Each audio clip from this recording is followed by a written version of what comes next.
হঠাৎ জগন্নাথ মন্দিরের প্রবেশপথে একটি ছোট শিশু আবির্ভূত হল। কিন্তু আশ্চর্যের বিষয় ছিল তার নিষ্পাপতা নয়, তার চোখের উজ্জ্বলতা এমন ছিল যেন ভগবান জগন্নাথ নিজেই তার চোখ দিয়ে এই পৃথিবীকে দেখছেন। পুরীর শ্রী জগন্নাথ ধামের সামনে একটি ছোট শিশুর একটি ভিডিও সোশ্যাল মিডিয়ায় আলোড়ন সৃষ্টি করছে। দাবি করা হচ্ছে যে তার চোখে ভগবান জগন্নাথের এক ঝলক দেখা যাচ্ছে। ভাইরাল ক্লিপে শিশুটিকে মাটিতে বসে করতাল বাজাতে, ভজনে মগ্ন, বৃত্তে ঘুরতে, ভক্তিতে ডুবে থাকতে দেখা যাচ্ছে।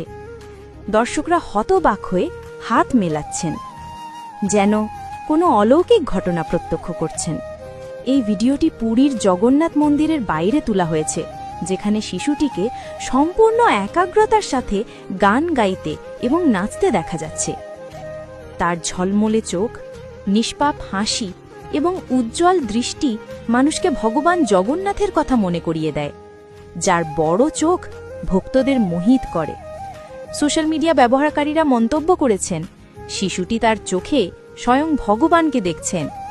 তাই এমন অলৌকিক ভিডিওটি শেয়ার করে কমেন্ট বক্সে একবার জয় জগন্নাথ লেখার অনুরোধ থাকবে।